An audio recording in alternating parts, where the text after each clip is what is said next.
Sound sync. Good to have you. Cheers. Thank you for inviting. Love to have you here. It's so beautiful. Oh my God. It's such a great city when it's like this. So yeah, I would love to have you here today to just talk to us about your experience in this amazing fashion show that you just curated and helped with. Yeah. So it was Rocky show for AWGE. Yeah. And this was your first time working with him?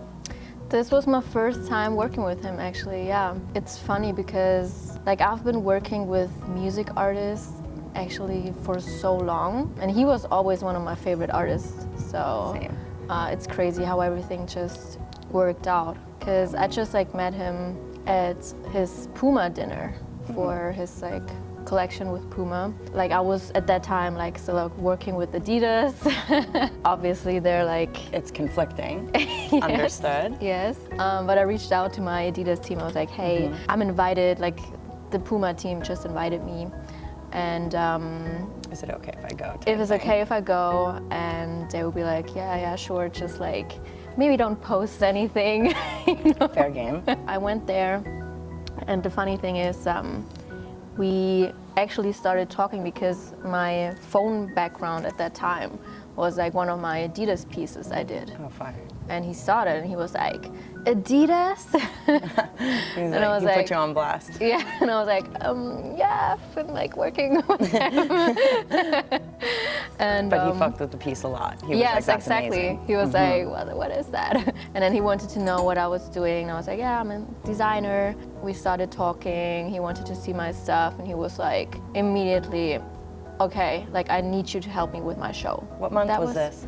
That was in October. Okay. So it was October. beginning of October last year. And when was And the show date? The show date The was show February. date was last week. Crazy. So that's a full 4 months. 4 months, and we obviously like starting to like work on designs. Like he sent me a lot of like moods and whatever. So I knew what kind of direction he wanted to go. And yeah, I was just like starting to design some stuff, which he fucked with.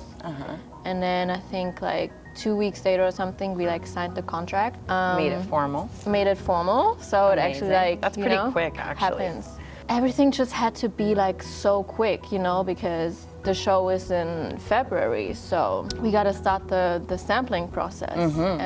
That's almost late, you'd say. That's way too late, Crazy. honestly. It's like way too late, and we did like 150 pieces. 150 pieces, that's It's wild. crazy. We started like the sampling process, I think, in December then, because the first 2 months you're just like working on ideas, you know, designing, doing revisions on the designs, like putting like a whole collection together. He has like his team he's like working with for years, I guess, like internally. How big is that team? I don't know really how many So people like, there are, but did it always feel like a full room, or was it maybe a bit more intimate, smaller? like I was like the first month I was only in contact with Rocky and his manager. Like I didn't even like. There wasn't anybody else joining in? No. Cool. And were you working on all unisex at that point, or some only women's at that point? No, I was ideas? doing women's and men's, shoes, accessories, like everything. He was just like, oh, we should, he always had like so many ideas, you know, he's like, oh, we should do an umbrella and we should do this and we should do that. And obviously like some of these ideas, we really like produced, and some stuff is just like throwing in ideas, you know. His team, I think I met like for the first time like end of December or something. So when it really started to have to come together. Exactly. And then obviously we had to like work with the pieces they already did. Because they have like already, I guess, like an archive of stuff, you know what I mean? Which were more like tailoring pieces and everything, super nice. And those were pieces that were made from scratch or just curated and then tailored? No, they were made from scratch. Got it. Yeah, Okay, for cool. sure. Thought it was because our archives are just vintage. Like at LA, we just have crazy vintage archives. Yeah, true. But had to clarify. Yeah, no, but like these are all pieces they made, and Rocky wanted to have me on board, especially for more like the sporty pieces, you know, the ones which also like which are like louder and have a bit more like character for sure. Okay. You know, like the baby stroller and stuff like that. How did that piece come about? He's a dad now of 3 children. Of course, I'm proud of it. So he was like, from the beginning, he was like, yeah, we should have like a pregnant woman. We should have like, he already did these baby carriages, like these fur ones. He already had those. And he was like, we should have a baby stroller. Yeah, that stroller. And when amazing. he had the idea to do a fucking baby stroller, I was like, please, no, please. Was that the first item like that was more like physical that you'd ever contributed to? Yeah, I guess so. That's pretty cool for your first like piece that you've ever even explored outside of or inside a new category to be on a runway show is crazy. For sure. I mean, like I was always into art, you know, like I like started painting when I was like 7, 8 years old or something, and my mom, like she used to be a painter too, so very cool. You know, like we would always be up until like 3 or 4 a.m. sometimes, like even on a school day. So she was like a wild, we were just like on spirit. the balcony, like painting until like 3, 4 a.m., you know. So I've always been interested in art. We've been working together. Like I could have never done this baby stroller on my own from scratch. Like I don't have that skill, you know. Where was it made? An artist friend of ours from Berlin, but his name is Moreno. He did the stroller, and it turned out so fucking amazing. Really like wow. And Rocky wanted to have like 3 of those, but I was like, I'm sorry, like we cannot do this in that time. That's you know, crazy. because obviously also like it had to be like shipped to the US. Like we couldn't bring it on a plane. No. Like all of the other stuff we brought on a plane, but like the stroller, you know. So where was all of this stuff made if you had brought it on a plane? Europe, like all different places in Europe. Different places in Europe. Like the shoes were made in Italy. Those shoes are amazing, by the way. Yes, they are amazing. Need a pair. A lot of stuff we did in our atelier in Istanbul. Wow. Yeah, the tailoring stuff, like our tailoring stuff, we did in Italy as well. Like different parts. So like the guy who helped me with like the whole production and also with design, because obviously like I had a design team on this, like on 150 pieces you cannot design like everything yourself, so you have your team. Was it? I think we had 3 graphic designers. We had Pinkus who also handled the whole production. Amazing, because he does production in Turkey, right? Yeah, exactly. It's like his atelier there. So like we've been working, like collaborating on this one, and he like helped me a lot. Like without him, I couldn't have done it like in such a very nice short work time. From him as well. Yes. Love his shout brand. Shout out to Pinkus. Yeah, shout out. Beautiful brand. Women's pattern designer, a man's pattern designer. That's the dream, to have just like all of that support rally around you. Yeah, so like, sure. Did it feel like amazing to be the leader of something like that? Of course. Yeah. And when did you start designing? Like, how did this all start for you? Okay, so as I said, like I've been like in art, you know, like my entire life actually. But when I moved to Berlin, when I was 19 because I wanted to study And where fashion. were you originally from? I'm from a small town like close to Heidelberg in Germany, which is called Plankstadt. Very cool. It's like very tiny, like less than 10,000 people, you know. So like there was no access to art or fashion or like celebrities in general, you know what I mean? Like there's nothing like that. But I think it's also kind of where my inspiration comes from, because I had no like access to it, you know? Yes, so like I had to kind of like develop that for myself. Yes, which is always the most unique. Yes.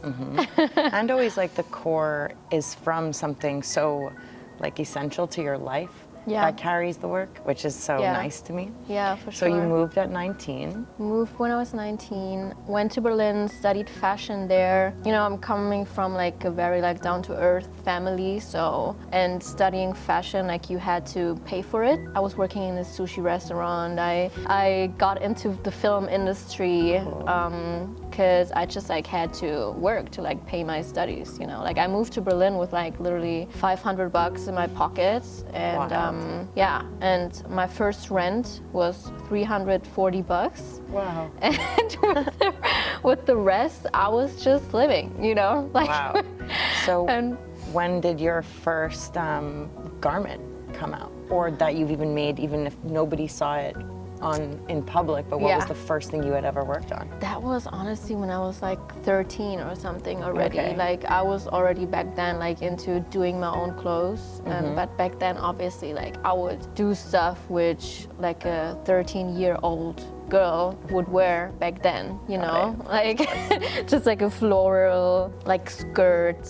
Something, you know, something like that you just would like bought. Very cool. But yeah, I would like go to my friend's house. She had like a sewing machine, and we would just do stuff like that. And that obviously, like in fashion school, I started doing designs again.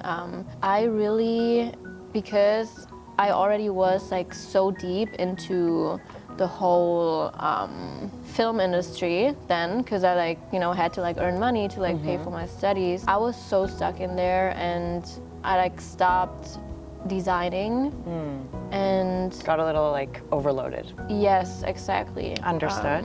Happens to the best of us. So especially at that age where you're just like becoming. Yeah. It always seems like something's gonna like maybe get in your way, but it's always mystic. Yeah. You gotta let it pass. Yeah. And you rode through that clearly.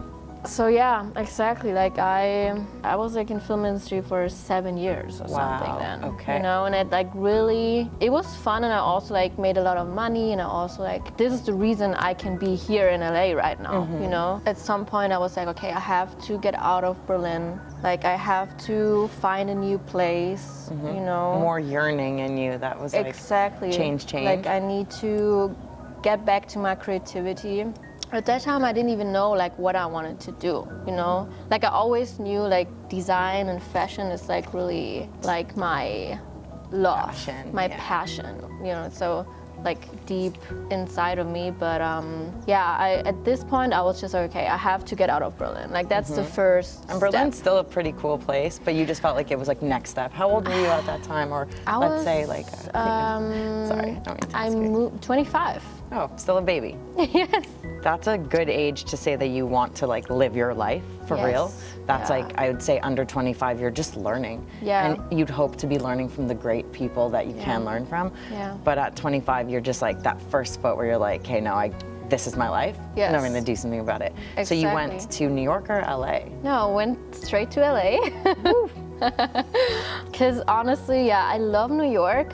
It was always my dream actually to live in New York. Makes sense because it's more like Berlin, but yeah. Exactly, because it's like more, also a bit more makes fashion. Sense. Yeah. You know? It makes more sense. I'm an East Coast baby too. I'm from Montreal, so yeah, it just makes sense. Like LA really is a totally different pace, and most people that end up here don't also end up wanting to, or like really had planned to, so yeah. So you came to LA, and who greeted you here? Like a job or? Nothing. Wow, okay. Nothing, I just like got here. I had no plan, no job. I knew 2 people. I just literally like packed my bags and got here. Cause it was really crazy. Like I applied for my artist visa, like back in Germany.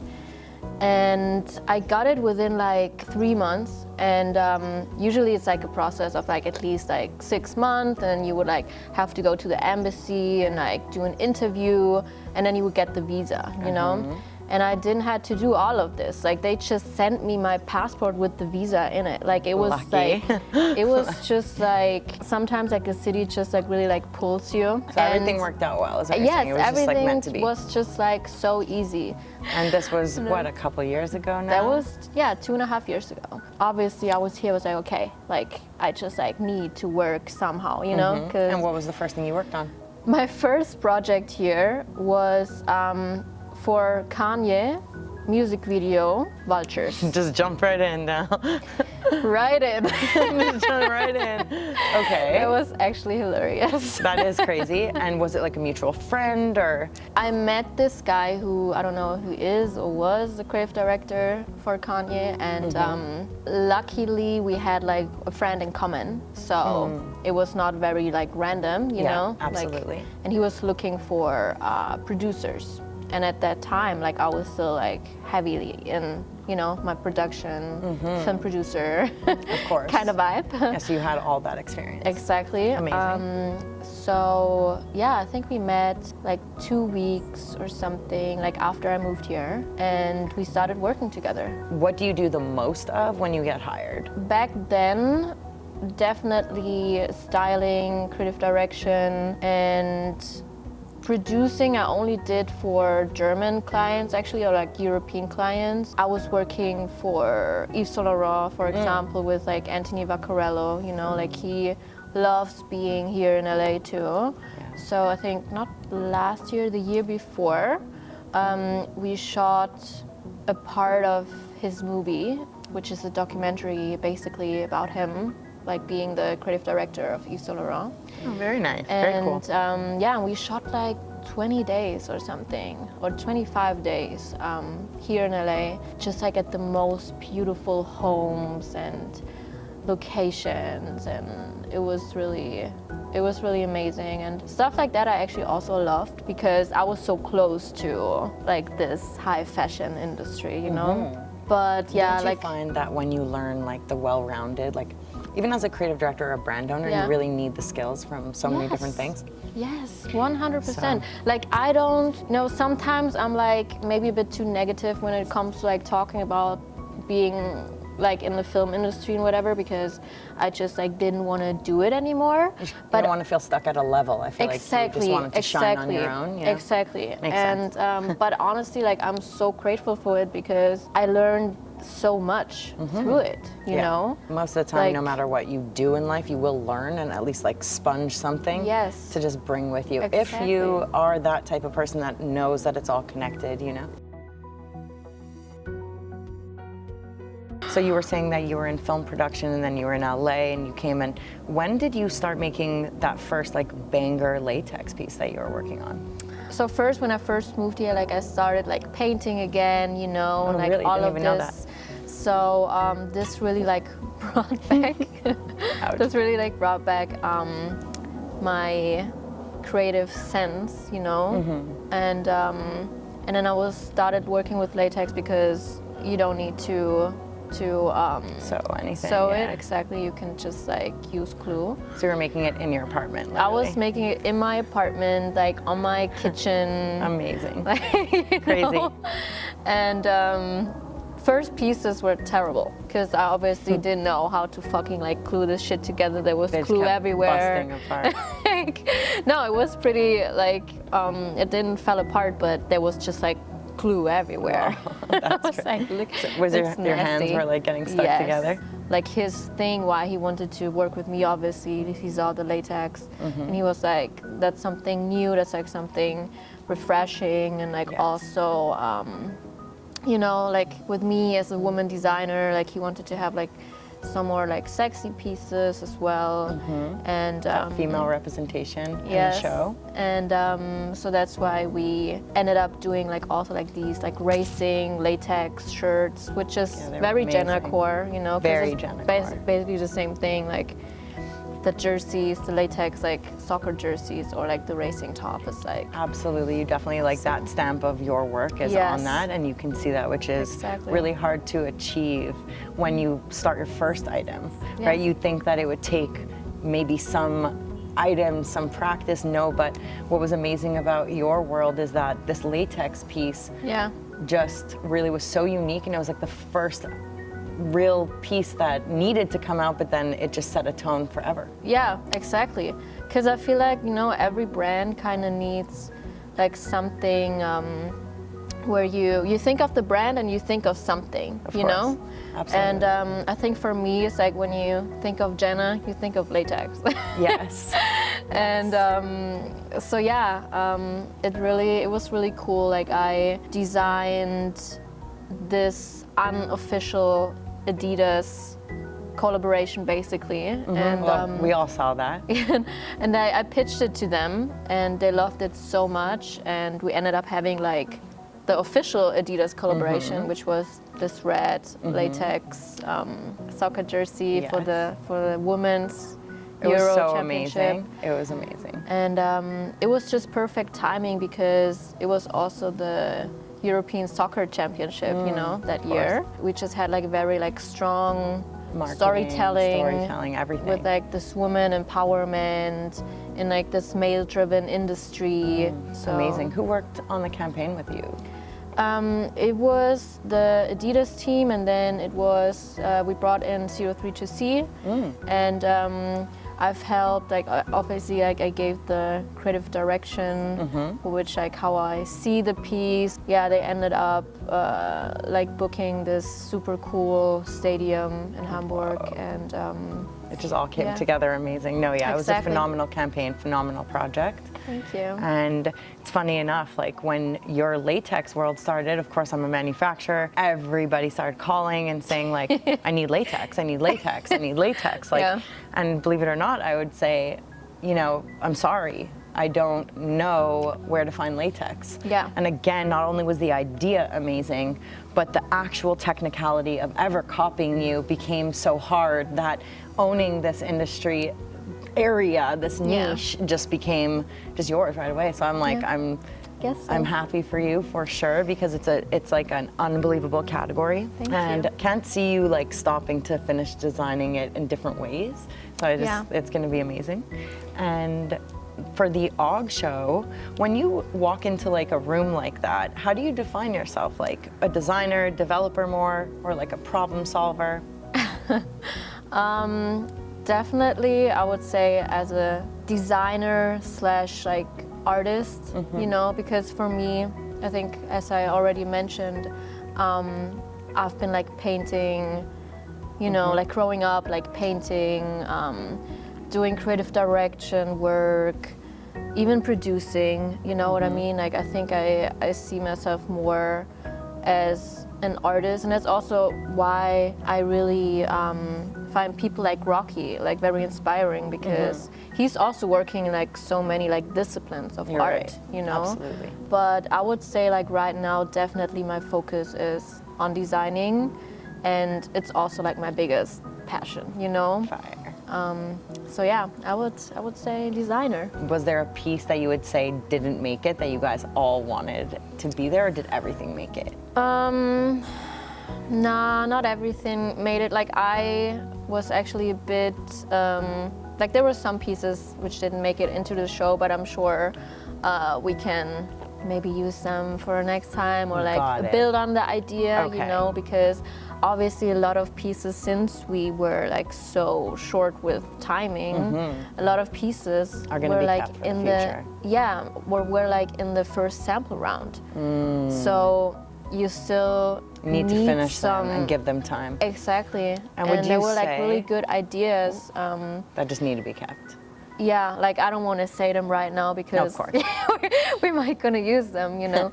But yeah, like there was a lot of stuff which had a lot of potential, but it just like needed more time. When people are doing shows, like would you say that when these pieces, even the ones that you start with, don't make it, how do you still keep that integrity and energy to not miss the show? You obviously plan something, you spend so much money and resources. Yeah. Would you just say that everybody on the team just has to completely like change direction, or those pieces are so alike and so in one storyline that it's okay that they... Yeah, I mean, honestly, it was, in the end, it was totally fine because it didn't change anything. Honestly, we had so much stuff and it was clear from... How many pieces? Like, I mean, we only had like 150 pieces, and then he already had probably the same amount. And that's the, like, when you say we, it's like what you and... So, because he has like this team he's working with like for a while, who have like all of the AWGE stuff, you know, like all of the archive. Just the original stuff, got it. Yes, which is more like really like tailoring focus. And then I did like more like the pieces which are obviously have a bit more like character. You know, like you can be so creative and have like so many good ideas, and it's easy to sketch them out and like do the graphics and whatever, but like to actually like produce that piece and then also have it like runway ready, because it's a difference if you just shoot something, because you can edit the photo and whatever, you know. Yeah, runway ready is crazy. But runway ready is crazy, and that's why, you know, obviously, as I said, it's like some pieces just weren't runway ready yet. But that was like the biggest challenge within that time frame. Like, as I said, like we did the shoes in like 2 weeks or something. Crazy, guys, 2 weeks to make shoes. Was it molded, the base, or? Yeah, of course. It's like a custom mold. There's like the AWGE logo in it. Oh, I love them. As well, yeah. Are they for sale? Like, how do I get a pair? Unfortunately, not for sale. Cute. Yeah. Well, maybe I have to do something for them. Gosh. Yeah. So what's coming out for you next?